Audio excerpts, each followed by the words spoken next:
The T-500 was a major leap in Skynet's T-series. As soon as it hit the battlefield, the Resistance knew something was different to the previous models of Terminator.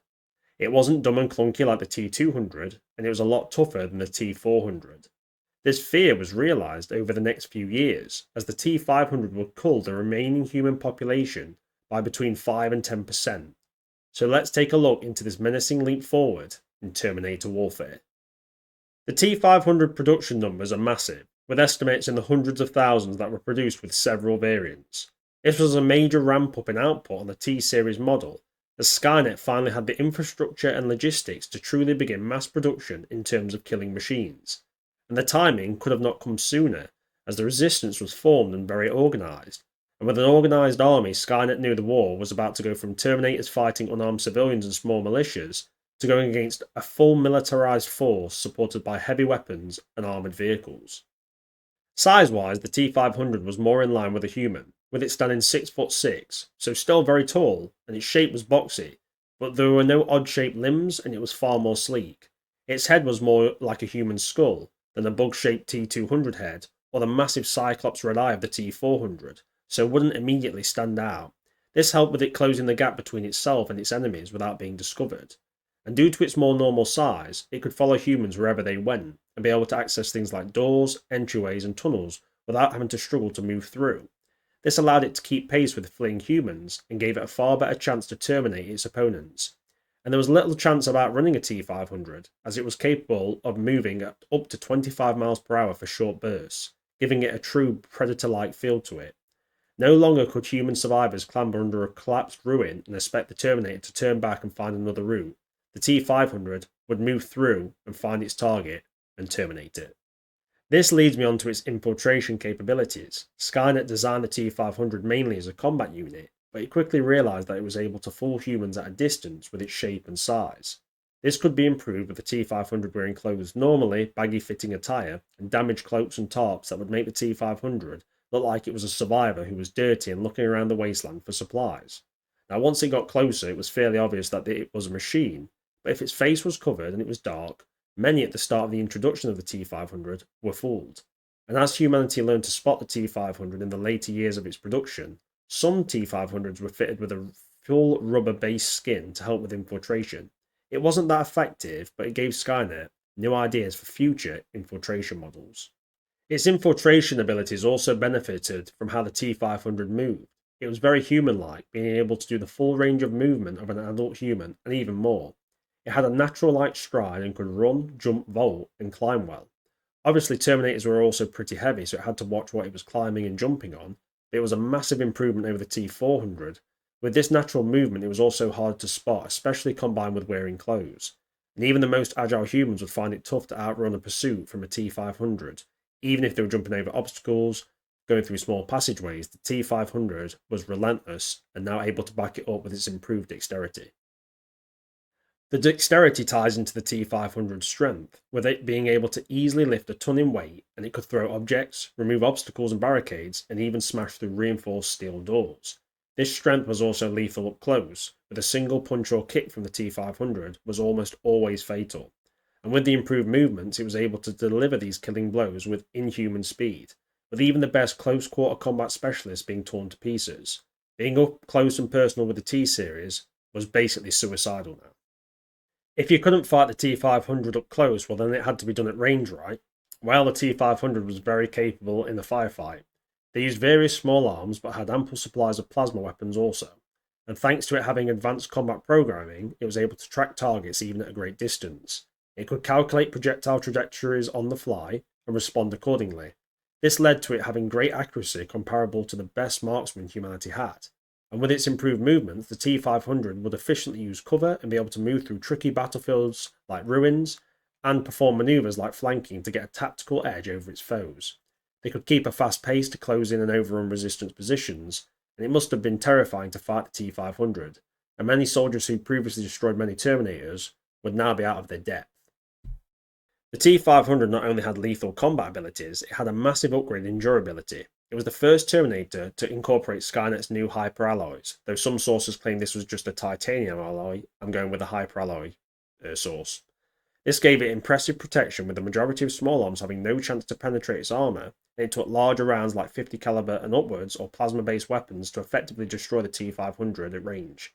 Its armour also covered its entire head and body. There were no exposed servos or loose hanging wires, only a small unprotected area at the back of its head, a small target for human soldiers. It also didn't have a massive optical sensor like the T-400, which was a sniper's paradise. The T-500 had very few and small weak points, and it would take sheer weight of fire and brute force to truly combat this killing machine. To keep the T-500 out in the wastelands killing, it used a more advanced power system. This was only viable thanks to Skynet's increased infrastructure, and it now had the resources to make high-quality components. This power system could keep the T-500 operational at maximum output for months between recharges. It had energy-saving mode, so it could go into a dormant state and wait for years if necessary, and it could then be activated to go out and hunt the rest of humanity. Skynet had really pushed the boat out in terms of power system. The biggest upgrade for the T-500 was its CPU. It had a massive boost in computing power, and it had a huge amount of pre-programmed combat subroutines based on experiences of previous Terminators. And Skynet could even upload maintenance and repair subroutines so the T-500 could repair themselves in the field. It could act autonomously, or Skynet could take direct control, which gave good tactical flexibility. But there was one downside to this brain. It was set to read only, in most models, meaning it could not learn from its experiences, and this would eventually be exploited by the Resistance. So after much interaction and loss of life to the T-500, humanity learned how it could trick and trap the T-500, as it had become predictable in response to certain tactics.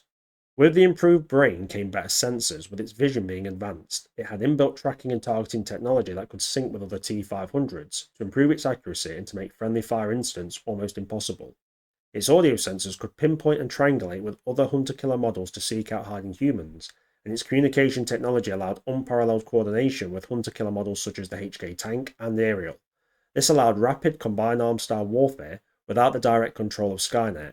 It now had an autonomous army that could, in case of Skynet being occupied due to unforeseen circumstances, be able to act efficiently and keep killing at their own will.